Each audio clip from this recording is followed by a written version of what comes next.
Hey guys, welcome to Boxing Squad for boxing news and views from around the internet.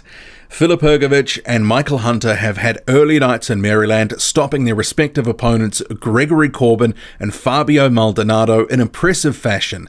And it wasn't the fact that they won, because I think that was a given. They were both overmatched opponents coming into this, but it was the manner of the stoppages which was quite impressive. Maldonado and Corbin had never been stopped before. So with that in mind, we'll crack into it a little bit on the fights, the what next, and the statements from the fighters themselves. Buckle in. Let's go. So we'll start with Filip Hrgovic, who was the co-main event on this card in Maryland. This fight actually was delayed in starting because Corbin couldn't, hilariously to some extent, find gloves that could fit.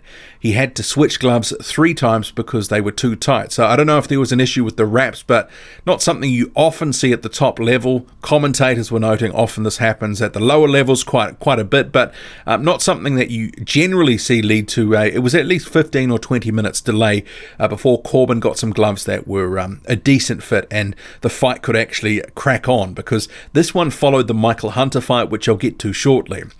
But it was all over quickly, this one. Over in a minute. Filip Hrgovic drops Gregory Corbin with the right hand. Not a lot of action in this one. There was a few wild swings from Gregory Corbin. He was trying to clip Filip Hrgovic, who was just probing with his jab. He landed the odd right hand in the sort of early going here. It was all early going, to be fair.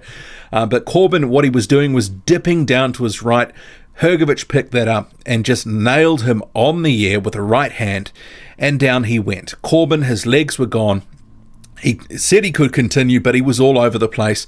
The referee jumps in and it's waved off. So Filip Hrgovic stops Gregory Corbin inside a round at 1 minute in the round. It was an impressive stoppage for the fact that Corbin has never been stopped before as a pro, let alone dropped. So he fought Charles Martin last time out. Martin was unable to dent him to the same extent that Hrgovic did in the first round there. It was a perfectly timed right hand and down Corbin went, and it was all over. So after the fight, Hrgovic said, I'll face anyone, anytime in the heavyweight division. And in recent days, he sort of said, look, I'm ready for the guys like Anthony Joshua and Deontay Wilder. He says he can fight them now. With this win, he advances to 8-0, so he's a prospect on the rise. We have to consider this opponent, Gregory Corbin, clearly overmatched. We knew that heading in. It was one of these things, how would he win? What manner would it be done in? Would this be something he'd stop him early or be taken to points or whatever? But he put an exclamation point on this performance, stopping him in the first round. I don't think too many people were expecting him to drop Corbin and dispatch him in the manner that happened. But in terms of the what next, well, I hope we see him in the ring again soon. His promoter, or co-promoter I should say, because he's promoted by Marland, now in conjunction with Matchroom USA, Eddie Hearn has actually spoken about, just in an interview in the last day or so, wanting to have Hrgovic in with Joe Joyce, who will be on the Daniel Dubois and Nathan Gorman card in July. Hrgovic and Joyce do have a little bit of history. They were pairs in the amateurs, fought in 2013 in the World Series of Boxing. Joe Joyce got a split decision win in that one. They were both very raw at the time. That one there be a very competitive and interesting fight. I think people will make cases for both those guys because obviously they've advanced since they've fought in the amateurs, both pro for the best part of 2 years now since the Rio Games. Very interesting matchup if it was to happen. Hearn said he would subsidize Hrgovic's purse to get on that card, but not sure it's going to happen. They're looking at Bryant Jennings for that fight, and even if Jennings falls through, I'm not sure the Hrgovic offer will be taken up at this point. But Hrgovic moving to 8-0, he's an impressive prospect on the rise, and I've been saying for some time on this channel that, he is, out of all the top guys that I'm following at the moment, my favorite prospect at the moment. So we'll see what happens next. Hopefully he's not out of the ring for another 6 months here. Moving on to the other fight of the night, which was Michael Hunter against the Brazilian Fabio Maldonado, who coming into this fight was the 25-1 underdog. And it was never really in doubt that Hunter was going to win. But it was like Hrgovic's fight. How would he perform? What would he do? And he put on an impressive performance. Maldonado never in the fight. Maldonado, 39 years old, coming off 2 losses to Alexander Teslenko and also Oscar Rivas. Very durable sort of guy, noted for his durability. He can take a punch. But Michael Hunter was all over him like white on rice from the outset. Very aggressive in that first round, working the body, working the head. In particular, one left hook in that opening round. And Hunter kept working the body in the second round, and it paid dividends. It opened up a massive right hand, and that started the rot for Maldonado. Hunter keeps the pressure on, he jumps on him with his power punches, and Maldonado slumps to the ropes, and he's given a count. He beats it, but shortly afterwards, he is down again as Hunter swarms him. It was only a matter of time from here. The referee warned him, you got one more chance. And after a short sequence where the Brazilian, he actually ultimately turned his back, the referee jumps in, Harvey Dock, and says, nah, that's it, waves it off.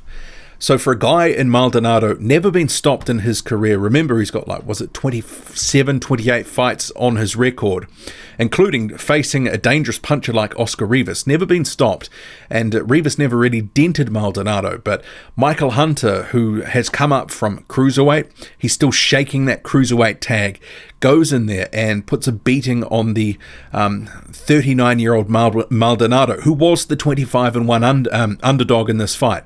So it's not to say that this wasn't a mismatch of sorts, because it was. Maldonado came in here at 10 days' notice, but he was expected to give Hunter some rounds. Most people expected this one would go some rounds, if not the distance, given Maldonado's previous durability in his other fights. And actually, here's the punch stats. Maldonado, you can see here, 0 punches landed, so terrible showing on the night, wasn't able to do much of anything, and his third loss on the trot. An impressive stoppage for Hunter there, but it was a tailor-made opponent. They brought this guy in to give Hunter some rounds, and ultimately he was going to lose, but Maldonado came worse than we thought he would.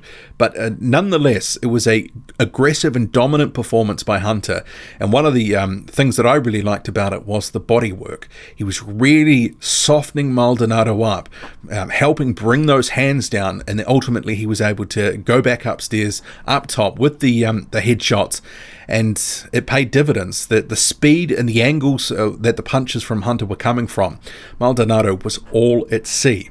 And in the post-fight, Hunter said that he used his speed, that he used his agility, that he knew had the better footwork, and he was going to use that in this fight, and he certainly did. When asked about the what next, he said, well, I'm taking it one step at a time, going to take any shot I can get. But he was asked, out of the 3 champions, who do you want the most? And he answered Anthony Joshua, because he's the cash cow of the division, and he said it's also an easier fight to make, given they're under effectively the same promotional banner promoted by Eddie Hearn. But he said, he's willing to work to a mandatory position, but outside of those fights, the champions, he wants Dillian Whyte. He said that would be a fight he is targeting if he can get it. And his trainer, Hazim Rahman, he also said that he believes that Michael Hunter can beat all the heavyweights right now, that he's the best heavyweight on the planet, that he beats Fury, Wilder and Joshua, and that another guy that they want is the winner of the Trevor Bryan and Mahmoud Shah fight. That's a unification of sorts of Bryan's interim WBA title and Mahmoud Shah's regular WBA title. So don't know if he'll be able to get that fight. I think Joe Joyce is in a better position to get it, because he is the WBA's gold champion. So many belts in the WBA, it's kind of crazy. But these guys, they did what they had to do tonight. Filip Hrgovic and Michael Hunter were expected to win. And these were mismatches. They were expected to, overmatched opponents were expected to lose, but it was the manner in the stoppages that was impressive. 2 guys that hadn't been stopped in their career before. Corbin had never been dropped. Not so sure about Maldonado, but those guys just couldn't take it, and impressive stoppage performances, and on to the next one. Hopefully better opponents. It actually would have been much better if we had Hrgovic and Hunter in the ring tonight, as opposed to them facing these other guys, which were, at the end of the day, we knew they were going to lose, and clearly they were mismatches. So we're getting too much of that in the heavyweight division right now. For Hrgovic, you can kind of understand, well, he's a prospect coming up, but they've got to start matching him a bit tougher if he's going to accelerate like the way that he says he wants to. And in terms of Hunter, well, this was a short notice fight. He's been listed as being on the card for some time, so I don't know what the hold up in getting him a better opponent was, but he wasn't in with the sort of guy that he should have been in with, but he did what he needed to do tonight. Same with Hrgovic. So what do you make of it all? How far can these guys go? Do you like the look of Filip Hrgovic, and is Michael Hunter starting to turn your head? Or is it still a little bit of a is it still hype for you? This was a carefully matched opponent. He was expected to beat him, and he did. Drop a comment, loud and often. Hit like, hit subscribe, follow me on Twitter, boxing_squared. I'm out.